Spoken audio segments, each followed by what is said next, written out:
Derek walks into his mother's hospital room at 7:43 p.m. after working a double shift at the fire station. Exhausted but determined to spend time with her like he has every single evening for the past 6 months. What he sees makes his blood run cold. His sister Lydia is leaning over their mother's hospital bed, forcing a pen into their mother's trembling hand while her husband Marcus stands guard at the door. Their mother's face is twisted in distress, tears rolling down her sunken cheeks, her lips moving but making no sound above the whisper of oxygen flowing through her tubes. What the hell is going on? Derek's voice cuts through the room like a knife. The nurse, someone Derek doesn't recognize, not the usual evening nurse, looks distinctly uncomfortable, her hands wringing together, her eyes darting between the family members like she wants to disappear.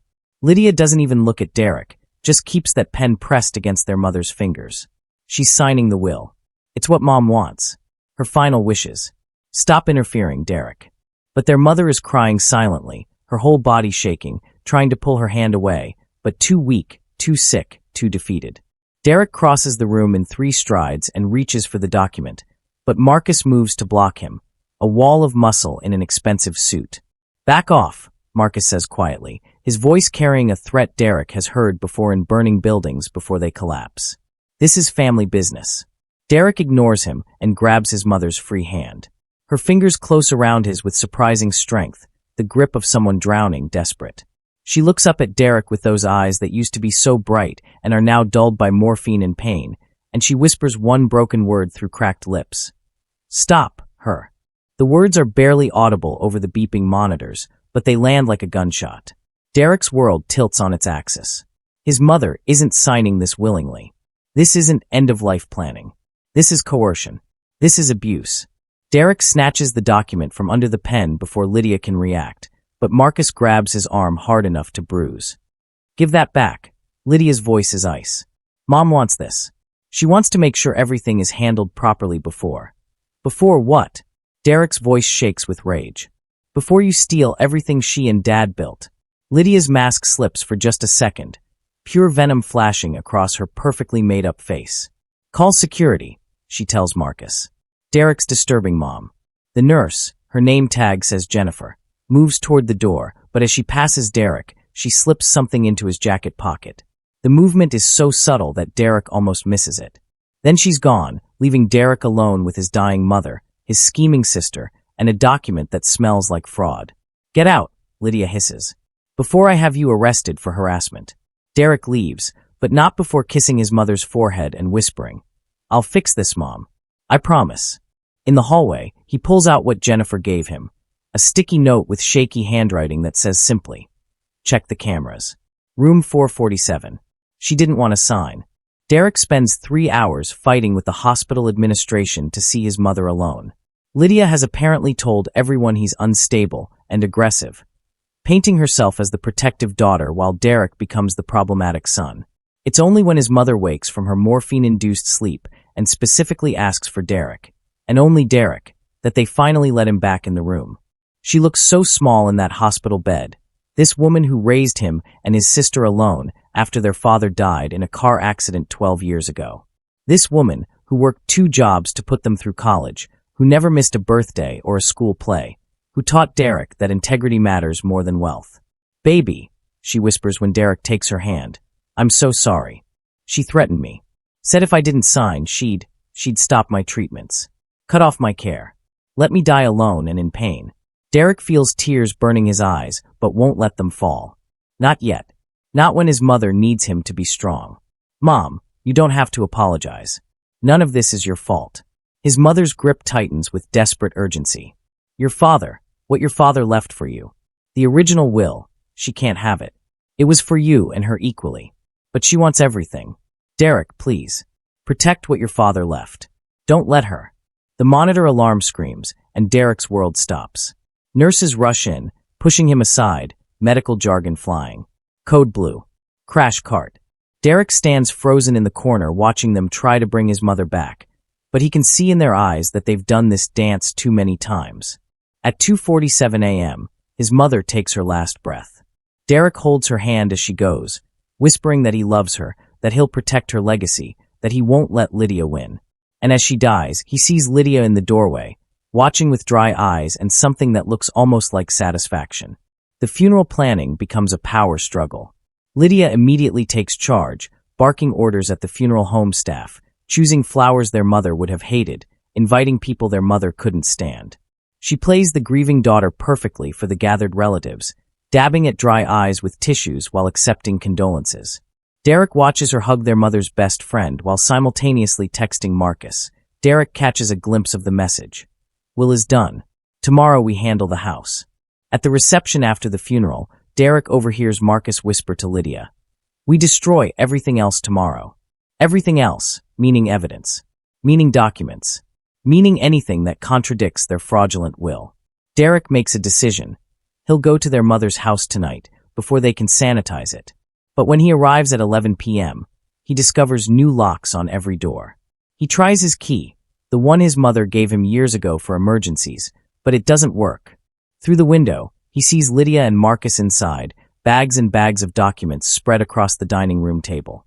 Derek's phone rings. It's Mrs. Chun, their mother's neighbor of 20 years. "Derek, I don't know what's going on, but I saw your sister and that husband of hers carrying bags and bags of stuff out of your mother's house last night. Files, boxes, everything. They had a shredder running in the garage until 3 a.m. I heard it through my bedroom window. I just thought you should know." The next morning, Derek returns to the hospital, desperate and furious. He finds Jennifer finishing her shift. "I need to see that camera footage," he says without preamble. Jennifer looks around nervously. "I filed an incident report. I saw what happened in that room. Your sister forcing your mother's hand, literally guiding the pen. I've been a nurse for 20 years. I know what coercion looks like. The cameras would prove it, but..." She pauses, her face grim. "But what?" Derek's heart is pounding. The footage is gone. Someone erased it. Wiped the whole evening. Hospital security said it was a technical glitch. But Derek, I saw Marcus in the security office the day after your mother passed. He had a security badge. Said he was checking on something. 20 minutes later, the footage is mysteriously corrupted. Derek feels rage so pure it's almost clarifying. This wasn't opportunistic greed. This was planned. Premeditated. A conspiracy to steal his inheritance and destroy any evidence of wrongdoing. But Jennifer isn't done. There's one thing they didn't know about. She leans closer. The hallway has an audio recording. Different system. Security footage can be wiped, but audio is stored off-site for legal compliance. And I heard enough to make me sick. The security guard who gives Derek the audio file is a man named James who used to work with Derek's father before the accident. "Your dad was a good man," James says, handing over a USB drive. "I'm not supposed to do this. Could lose my job. But what I heard on this recording, your sister should be in jail, not inheriting anything. Be careful, Derek.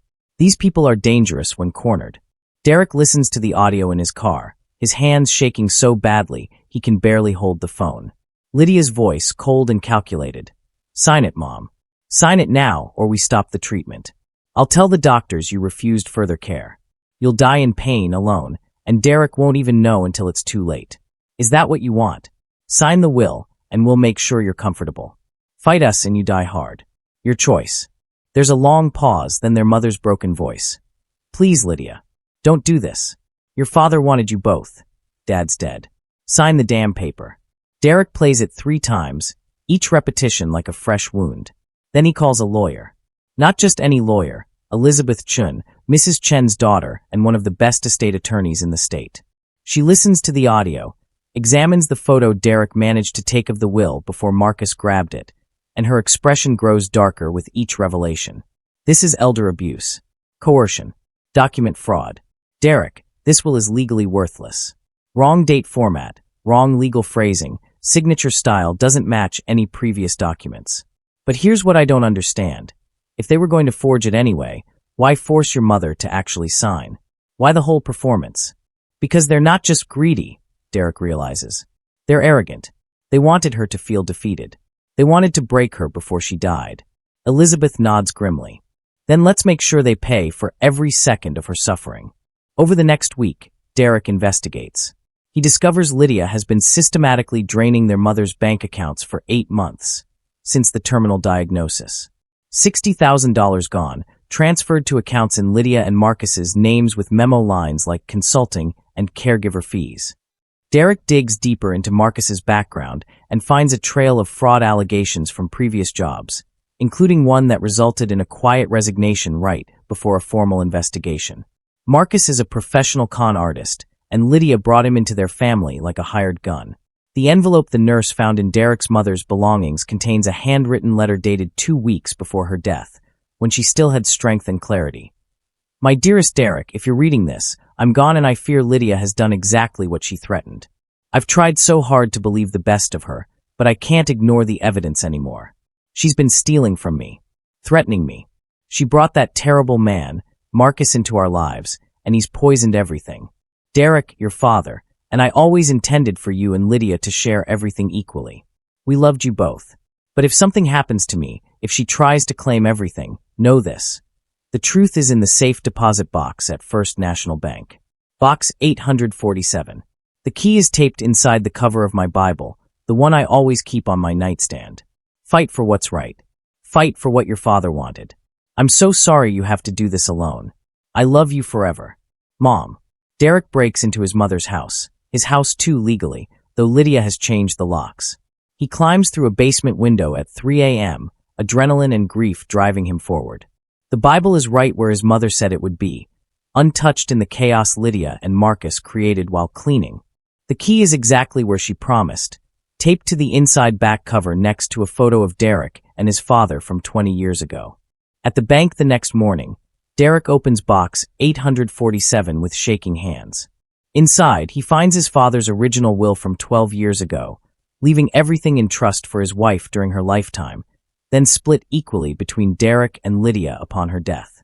His mother's updated will from 3 years ago reaffirms the equal split, a USB drive, and a folder of bank statements showing Lydia's systematic theft. The teller, an elderly woman named Margaret, says quietly, "Your sister tried to access this box 2 days ago. Said her mother gave her a key. But the ID check failed. Her name isn't on the access list. Only yours. Your mother specifically added you 6 months ago and explicitly removed your sister. She was here, in a wheelchair, barely able to sit up. But she was determined. She said, 'My daughter can't be trusted anymore.'" Lydia proudly submits her fraudulent will to probate court, posting on social media about honoring mom's final wishes and accepting condolences from people who have no idea what she really is. Derek's lawyer files a challenge immediately, and the judge schedules a hearing for 3 weeks later. Lydia is confident, smug even. She's hired an expensive attorney with Marcus's stolen money and believes Derek, a firefighter who lives paycheck to paycheck, can't possibly afford to fight her. The courtroom on hearing day is packed.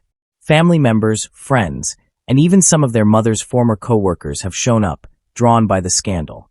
Lydia sits at the plaintiff's table, wearing an expensive black dress and false grief. Derek sits across from her in his dress uniform, the one he wore at his mother's funeral, representing honor and service, while Lydia represents greed and betrayal. Elizabeth Chun stands and plays the hallway audio recording. The courtroom goes dead silent as Lydia's voice fills the space. "Sign it, or we stop the treatment." Gasps ripple through the gallery. The judge's face hardens. Lydia's attorney stands, sputtering about context and misunderstanding, but the judge waves him down. "I'll hear the full evidence." "Proceed, Ms. Chun." Derek's lawyer produces both legitimate wills, the father's and the mother's. Marcus stands up, his face red, shouting that they're forgeries and fabrications, but the judge recognizes the notary's signature on both documents.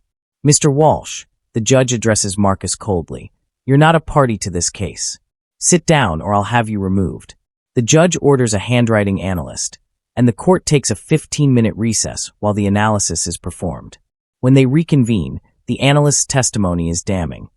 The signature on the contested will shows clear signs of duress. The pressure is inconsistent, the formation is shaky, and there are hesitation marks suggesting the hand was being physically guided or forced. "In my professional opinion, this signature was not made freely." Lydia explodes. "That's a lie. She wanted this. She told me she wanted me to have everything." Marcus stands up again. "This is ridiculous. You told me to do it." Lydia suddenly screams at her husband. "You said it would work. You said we'd be rich. This is your fault." The courtroom erupts in chaos.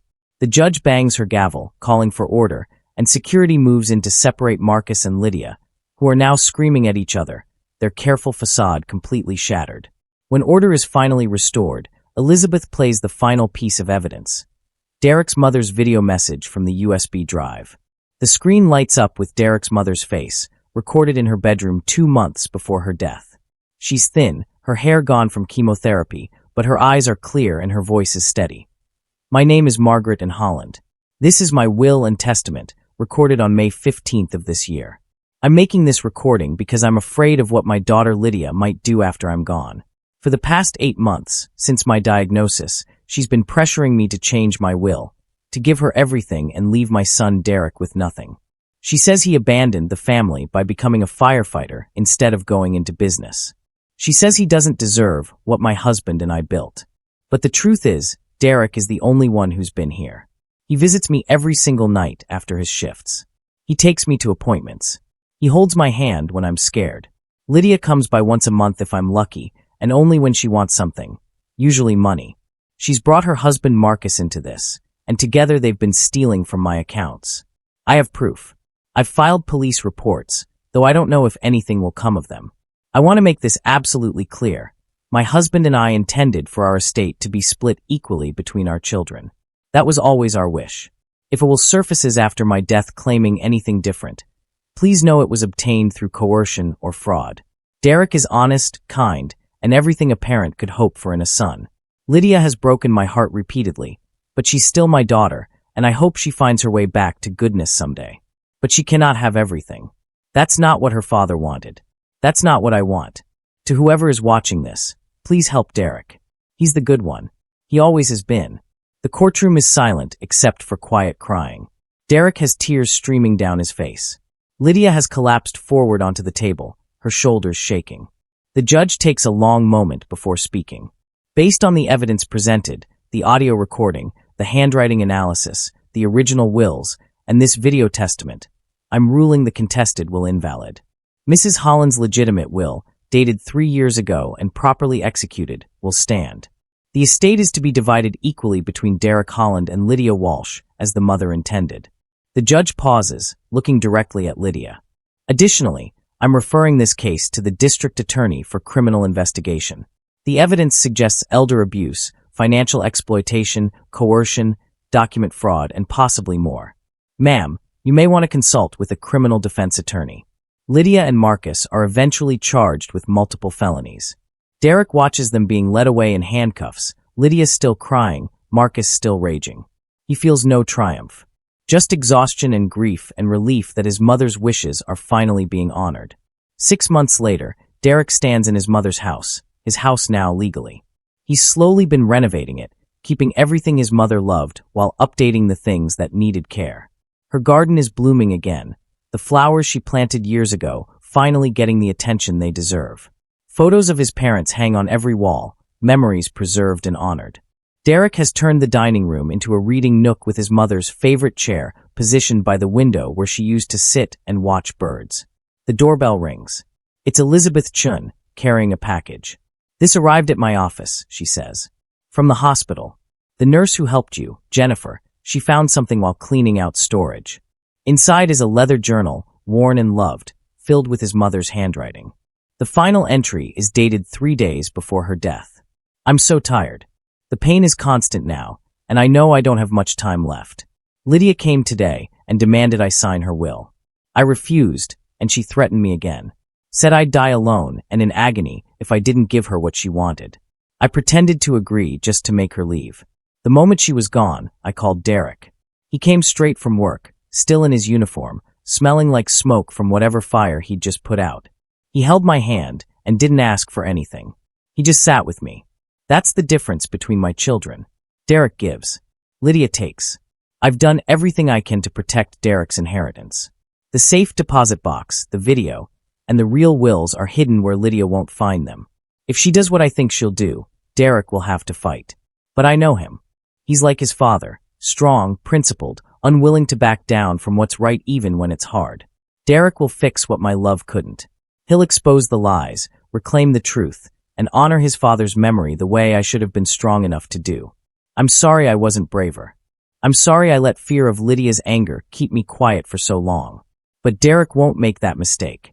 He's the best thing I've ever done. And I hope, wherever I go after this, I can watch him live the life he deserves, free from his sister's greed, surrounded by truth and honor and love. My beautiful boy. My firefighter. My hero. Derek reads the entry through tears, his mother's words a final gift. He's not religious, but he looks up at the ceiling and says out loud, "I fixed it, Mom. Just like you knew I would." That evening, Derek hosts a dinner at the house, something his mother used to do every Sunday. Jennifer the nurse is there, along with Elizabeth, Mrs. Chun, James the security guard, and a few of Derek's firefighter colleagues who never met his mother but want to honor her memory. They eat his mother's recipes, tell stories about people they've lost, and toast to justice and integrity and the power of truth. As the evening winds down and guests leave, Derek stands on the porch watching the sunset paint the sky in shades of orange and pink. His phone buzzes with a text from an unknown number. "This is Lydia. I'm out on bail. I'm getting help. Therapy. AA. Marcus and I are divorcing. I know you'll never forgive me, and I don't deserve forgiveness. But I want you to know that Mom was right about you. You're the good one. You always were. I'm sorry I couldn't see it until I destroyed everything. I hope someday I can be even a fraction of the person you are. I don't expect a response. I just needed you to know.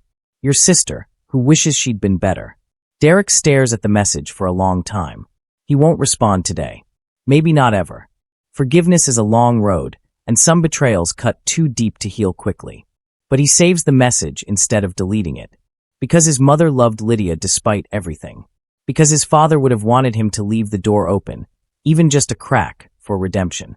Because Derek is, at his core, a firefighter, someone who runs toward burning buildings while others run away, someone who believes in saving people even when they're difficult to save. He goes back inside and sits in his mother's reading chair, surrounded by photos of happier times. His parents young and in love, Lydia as a little girl before greed twisted her, family Christmases and birthday parties and ordinary moments that felt meaningless then but are priceless now. Derek opens the journal to the last page and reads his mother's final words one more time. Derek will fix what love couldn't. "I did, Mom," he whispers to the empty room, to the house full of memories, to the mother whose love still feels present in every corner. "I fixed it. And I'm going to keep fixing things, broken people, broken systems, broken families, because that's what you taught me to do. Not for reward or recognition, but because it's right. Because someone has to stand up for people who can't stand up for themselves. Because that's what heroes do. And you raised a hero, Mom. Thank you for that. Thank you for everything." Derek closes the journal and sets it on the table beside his mother's Bible, the one that held the key to justice. Tomorrow he goes back to work, back to saving lives and fighting fires. But tonight, in this house filled with his parents' love and sacrifice, Derek allows himself just to be. A son who honored his mother's final wish, a brother who did the hard right thing instead of the easy wrong thing, and a man who knows that true wealth isn't measured in inheritance but in integrity, that real victory isn't about defeating enemies, but about staying true to yourself even when it costs you everything. His mother begged him to stop Lydia. So he did. Not with cruelty or revenge, but with truth and justice and the kind of stubborn love that refuses to let the good be destroyed by the corrupt. And in doing so, Derek didn't just reclaim his inheritance. He honored his parents' legacy, preserved his own integrity, and proved that sometimes the greatest thing you can inherit isn't money or property, but the courage to fight for what's right even when everyone tells you to accept injustice quietly. The house settles around him, creaking and sighing like it's breathing. Derek closes his eyes and feels, for the first time since his mother's death, something close to peace. He fixed what love couldn't, and in fixing it, he made his mother proud one final time. That's worth more than any inheritance. That's worth everything.